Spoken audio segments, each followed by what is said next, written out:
जो बहुत बड़ा दुराचारी हो, व्यभिचारी हो, अत्याचारी हो, भ्रष्टाचारी हो, ये मानवा पाप करतस्तु सर्वदा सदा दुराचार रता विमार्गगा। और जो क्रोध रूपी अग्नि में पूरी जिंदगी जलता रहा हो, क्रोधाग्नि दग्धा, जो कुटिल हो, कामी हो, ऐसा व्यक्ति भी यदि मन लगा करके भागवत महापुराण को सुन ले तो ये कथा उसे पावन कर देती है।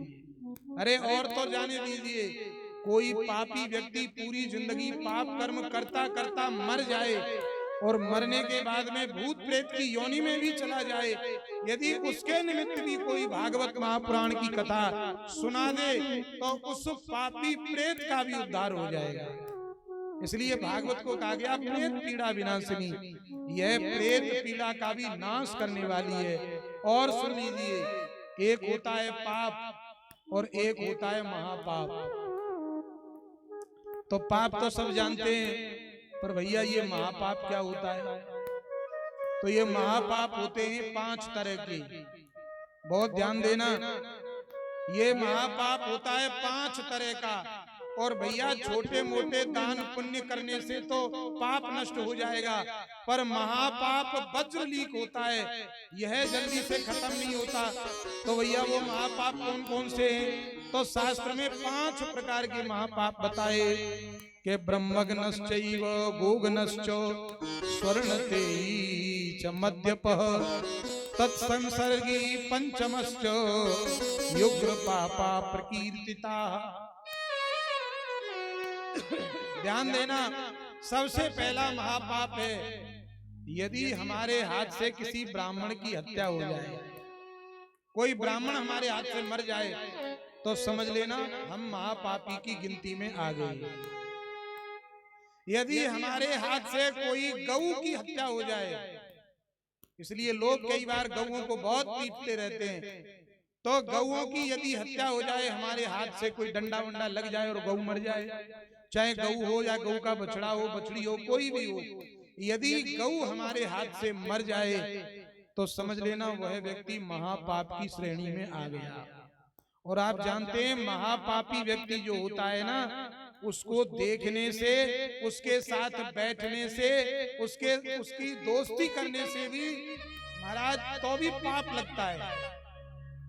ब्राह्मण की हत्या हो जाए हमारे हाथ से, समझ लेना हमें महापाप लग गया। गऊ की हत्या हो जाए, समझ लेना महापाप लग गया। तो गोघाती ब्रह्मघाती ये 2 हो गए। और तीसरा सोने की चोरी करने वाला, सोने की चोरी करने वाला ये भी बहुत बड़ा महापापी होता है।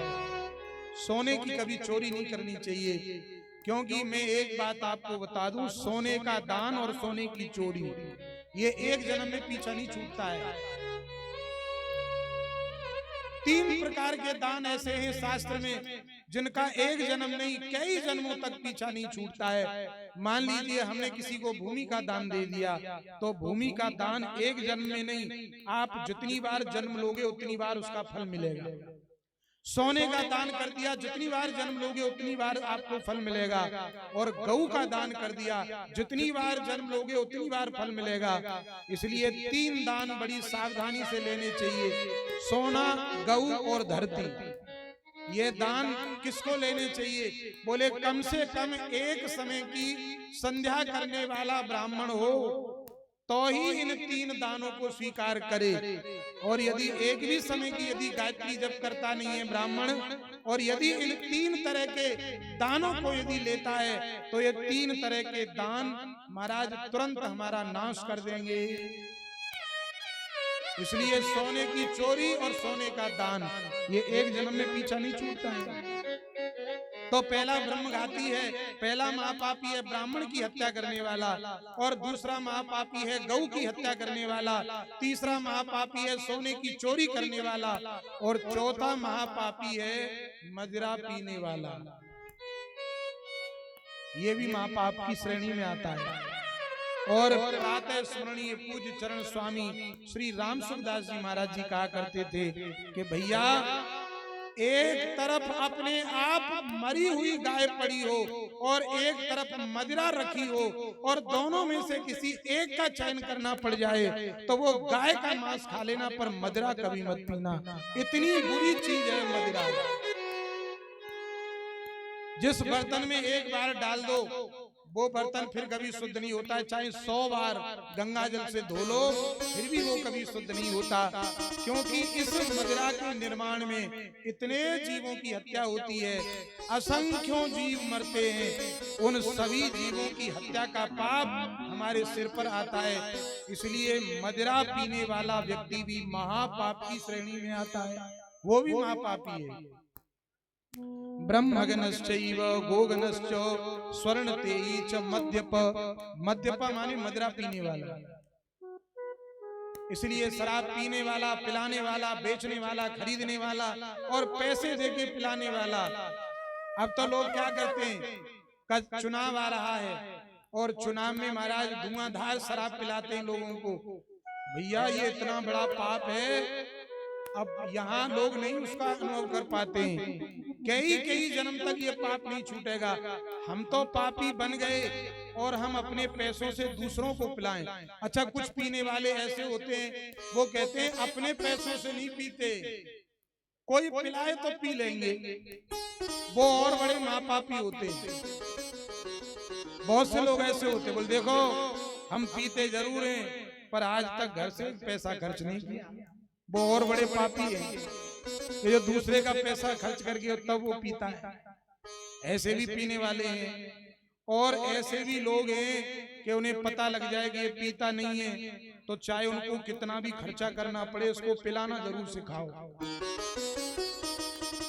तो भैया वो और बड़ा महापापी है। यदि किसी व्यक्ति कोई पीता नहीं है और किसी लोभ में, प्रलोभन में आकर, दबाव में बनाकर और कैसे भी किसी को पिलाना सिखा दिया, तो जब तक जिंदगी में वो मदिरा पिएगा तब तक पाप आपके माथे पर चढ़ता ही रहेगा, चढ़ता ही रहेगा।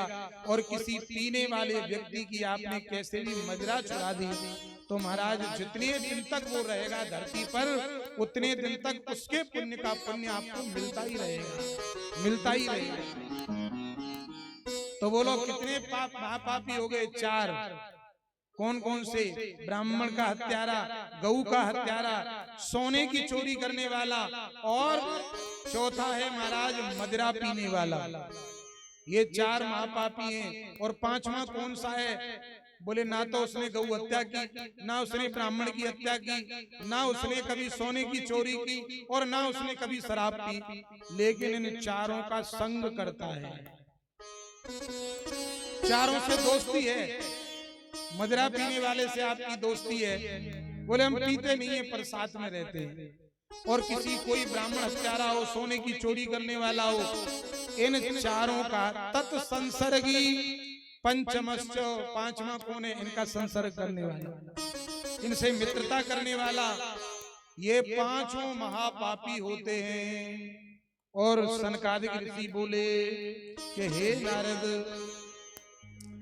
के अथते कीर्तियिष्याम इतिहास पुरातनम यस्य श्रवण मात्रेण पापहानि प्रजायते। ये 5 प्रकार के महापापी का भी उद्धार कर देती है भागवत। और मैं एक आपसे निवेदन करूं करवत होकर, भैया आज लोगों ने भागवत के स्वरूप को बिगाड़ दिया है। जिसे शुद्ध हिंदी लिखना नहीं आता वो व्यक्ति भी भागवत करने लग गया। जो पात्र है वो भी और जो कुपात्र है वो भी, जो इसके योग्य है वो भी और जो योग्य नहीं है वो भी, सब लोगों ने कथा कहना शुरू कर दिया। इसलिए आज सुनने वालों की भी मानसिकता ऐसी हो गई, अरे भागवत भागवत कुछ नहीं, ये सब बेकार का काम है। ऐसी मानसिकता लोगों की बन गई। क्यों बन गई? बोले कारिता कर्ण लोभेन कथा सारस ततो गता। इसके लिए पात्रता चाहिए। आगे कथा आएगी, 6वें अध्याय में बताया जाएगा कि भागवत कहने वाला ब्राह्मण कैसा होना चाहिए। और यदि वह पात्रता हमारे पास नहीं है और फिर यदि हम कथा सुनाने बैठ जाएं तो धीरे धीरे कथा का सार चला जाता है। इतनी शक्ति, इतनी ताकत भगवान की कथा में है कि यदि शुद्ध भागवत कथा किसी को सुना दी जाए तो महाराज ये 5 प्रकार के महापापियों का भी उद्धार हो जाएगा। तो नारद जी बोले महाराज